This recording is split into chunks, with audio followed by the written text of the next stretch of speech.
गुरुर्साक्षात् परं ब्रह्मा तस्मै श्री गुरवे नमः। धन्य धन्य सद्गुरु सुखदा महिमा कही न जाए।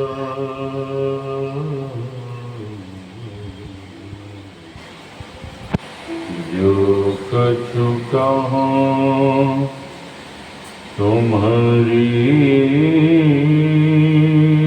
कृपा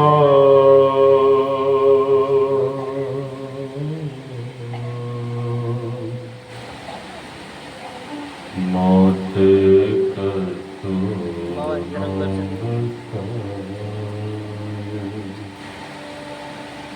मेरा मुझ में कुछ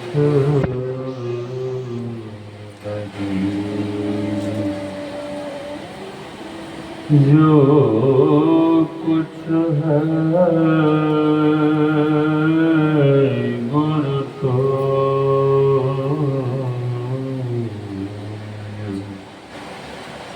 तेरा तुझको सौंपता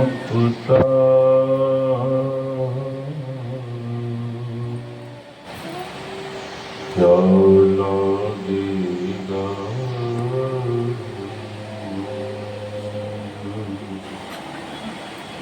तेरा तुझको सौंपता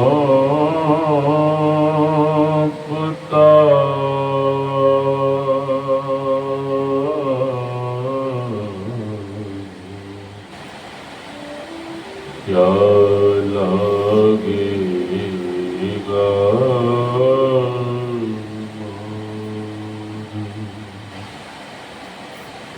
आसन पर आसीन परमाराध्य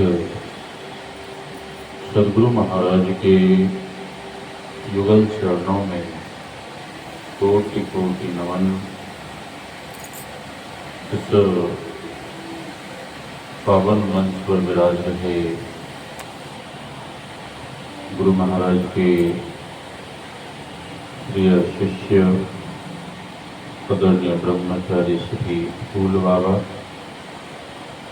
ब्रह्मचारी श्री शैलेश बाबा और गायक बंधु आदरणीय श्री ब्रह्मचारी श्री शुभधर जी महाराज,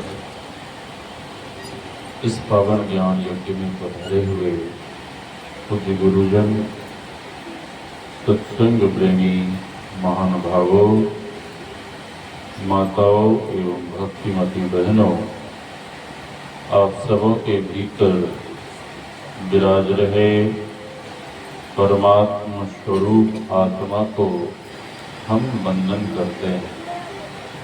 श्री राम मैं सब जग जानी, करो प्रणाम जोरि जुग पानी। यही भाव लिए हम आप सत्संग ज्ञान रूपी गंगा में अवगाहन कर अपने तन, मन और अंतःकरण को शुद्ध तथा पवित्र बना लें।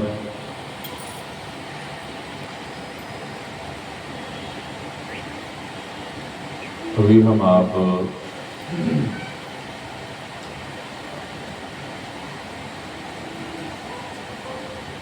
गुरु महाराज द्वारा रचित सर्वोत्तम सर्वोत्कृष्ट पावन ग्रंथ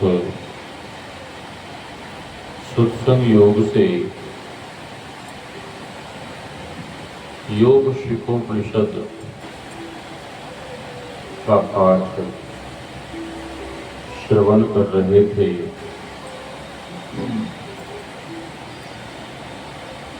योगहीनं कथं ज्ञानं मोक्षदं भवतीह भोः।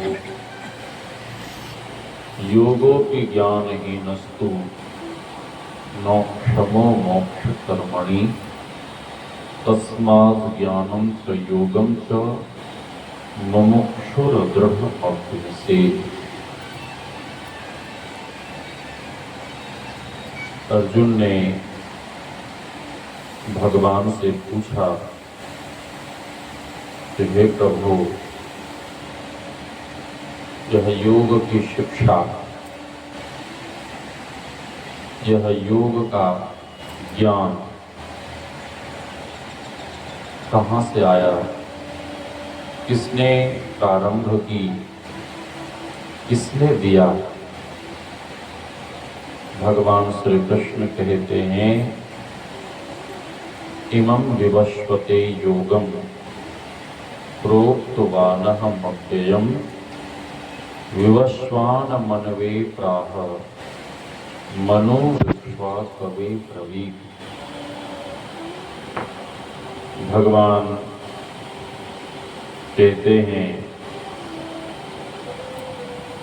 सबसे पहले यह योग की शिक्षा, योग की विधि, योग का ज्ञान सबसे पहले मैंने मनु को दिया।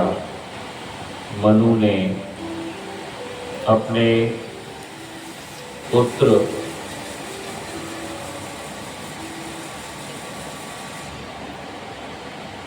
इक्ष्वाकु को, फिर सूर्य को, इस तरह से यह ज्ञान राजर्षियों को मिला और कालांतर में यह ज्ञान लुप्त हो गया। भगवान कहते हैं कि वही ज्ञान हम तुम्हें देने जा रहे हैं। यह ज्ञान लुप्त हो गया या इस ज्ञान से हम आप बहुत दूर थे। यह ज्ञान सर्वसाधारण जन को मिल पाना असंभव सा था, लेकिन इसी बिहार की धरा पर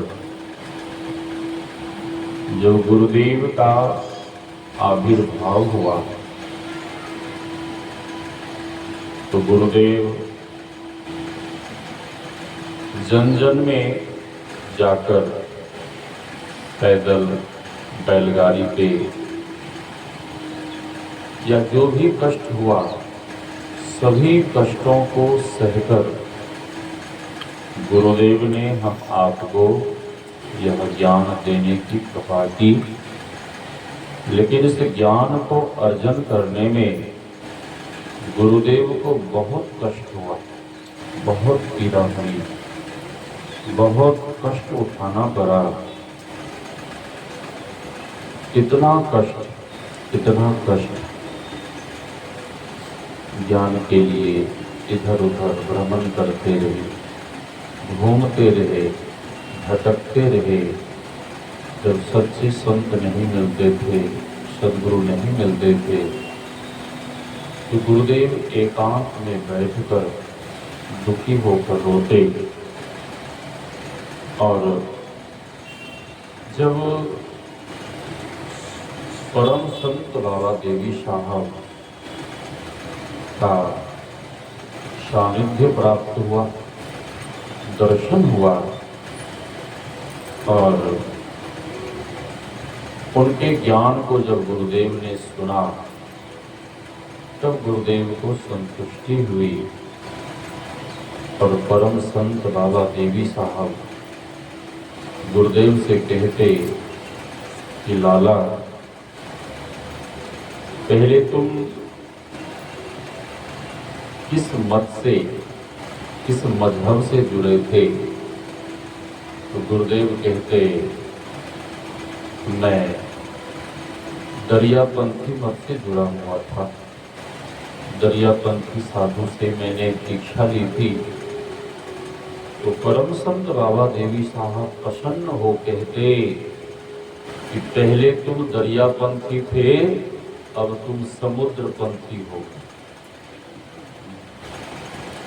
संत मत में जितना भी मत है, मजहब है, सभी मत मजहबों का ज्ञान संत मत में समाया हुआ है, समाहित है। और परम संत बाबा देवी साहब गुरुदेव से पूछते कि कितने दिनों के लिए आए हो।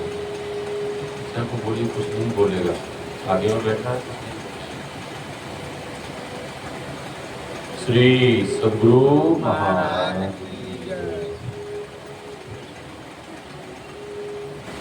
गुरुदेव कहते कि मैं कितने दिनों के लिए आया हूँ।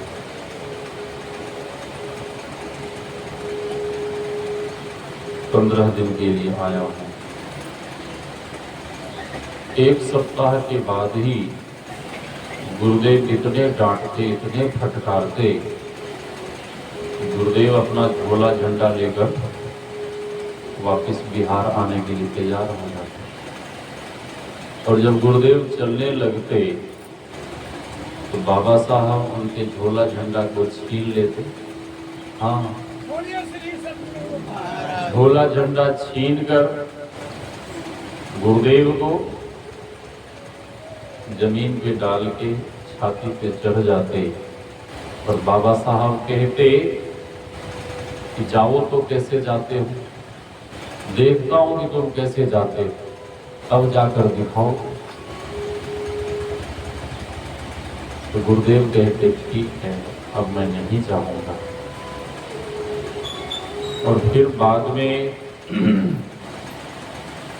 गुरुदेव कहते ठीक है, अब जाओ। फिर जब दोबारा गुरुदेव जाते तो बाबा साहब पूछते कि लाला कितने दिनों के लिए आए। तो गुरु महाराज मन ही मन विचार कर कहते कि जब बोलता हूँ इतने दिनों के लिए आया हूँ तो पहले ही गुरु महाराज हमें डांटना फटकारना शुरू कर देते हैं, इस बार मैं बोलूंगा ही। हाँ, तो गुरु महाराज बोले गुरु महाराज की जब तक मर्जी होगी तब तक के लिए आया हूँ, तब तक रहूंगा। आपके यहाँ कोई अतिथि आवे और उससे आप पूछिए कि कितने दिनों के लिए आए हैं, अतिथि रहेगा कि जाएगा? हाँ, बाबा साहब फिर कहते कि खाने पीने का प्रबंध कर आए हो कि ऐसे आ गए। आप अतिथि को कहिए, पूछिए क्या आप खाने के लिए लेकर आए हैं कि ऐसे ही आ गए हैं, क्या वो अतिथि रहेंगे आपको? तुरंत भाग जाएंगे। गुरुदेव कहते कि नहीं, प्रबंध करके आया हूँ। हाँ, व्यवस्था लेकर आया हूँ। फिर किसी न किसी कारणवश बाबा साहब बहुत डांटते, बहुत फटकारते। तो बाबा साहब के शिष्य बाबा साहब से कहते कि गुरुदेव ये लाला बहुत दूर देश बिहार से आया है, कहाँ का रहने वाला, उतनी दूर से यहाँ प्रदेश में आया है और वो भी आपको गुरु बनाया है, गुरु मानता है, आप उसके गुरु हैं, आपकी सेवा के लिए आता है, फिर भी आप उसे इतना डांटते हैं, फटकारते हैं, क्या वो रह पाएगा? नहीं रह पाएगा। तो बाबा साहब कहते हैं अरे तुम लोग नहीं जानते हो, तुम लोग नहीं जानते हो, मैं उसे इसलिए डांटता हूँ, इसलिए फटकारता हूँ। बाबा साहब कहते गुरु तुम्हारा शिष्य कुंभ है, गरी गरी कारे खोट, अंतर हाथ सहार दे बाहर बाहे चोट। बाबा साहब कहते कि जिस तरह से मैं संत मत के ज्ञान में दृढ़ हूँ, मजबूत हूँ, उसी तरह से इसे भी मैं मजबूत बनाना चाहता गुरु महाराज की जय। हूँ। और एकांत समय पाकर बाबा साहब गुरुदेव से कहते कि लाला, मुझे पता है, तुम्हें पता है कि नहीं है, लेकिन मुझे पता है कि पूरे संत मत में जितने मेरे शिष्य हैं, बाबा साहब कहते पूरे संत मत में जितने मेरे शिष्य हैं, उन शिष्यों में तुमसे विशेष और कोई नहीं होंगे। और बाबा साहब कहते कि लाला, संत मत में तुम सबसे विशेष होगे, विशेष ज्ञानी। महर्षि साई स्वामी जी महाराज कहा करते थे कि मानव किसी भी गुरु के पास जाता है, संत सदगुरु के पास जाता है, शिष्य तो अपने तरफ से बनते हैं, शिष्य अपने तरफ से बनते हैं, लेकिन गुरु शिष्य को शिष्य नहीं बनाते। गुरु तो अपने शिष्य को ज्ञान देकर, ध्यान की युक्ति देकर शिष्य को गुरु ही बना देते, गुरु ही बना देते। तो गुरु महाराज कभी कभी कहा करते थे, यह योग की शिक्षा, यह ध्यान योग की शिक्षा, यह ज्ञान, यह युक्ति बड़ी कठिनता से मैंने हासिल की है, बहुत कष्ट सहा है। और अपने शिष्यों से कहते, लाया हूं तूफान से ऐ शिष्य। गांधी जी कहा करते थे, लाया हूं तूफान से शिष्य, देश को निकाल के, और उस देश को रखना मेरे बच्चों संभाल के। गुरुदेव कहा करते थे कि मैं कह रहा हूं, लाया हूं तूफान से इस धर्म को, इस मत को, इस ज्ञान को निकाल के, और गुरुदेव कहते इस ज्ञान को रखना मेरे बच्चों संभाल। तो भगवान श्री कृष्ण अर्जुन से कहते हैं कि कालांतर में युग के प्रभाव के कारण यह ज्ञान लुप्त हो गया था, और तुम्हारे जिज्ञासा करने पर वही ज्ञान, ध्यान, योग की शिक्षा हम तुम्हें दे रहे हैं। अर्जुन पूछता है कि हे प्रभु, योग कैसे करना है, ध्यान कैसे करना है? तो भगवान श्री कृष्ण कहते हैं, योग तो बहुत ऊंची बात है, ध्यान बहुत ऊंची बात है। साधक को पहले बैठने के लिए सीखना चाहिए, कैसे बैठना है, कहाँ बैठना है, पहले बैठने के लिए सीखना चाहिए। भगवान श्री कृष्ण से अर्जुन पूछता है कि हे प्रभु, कैसे बैठना है?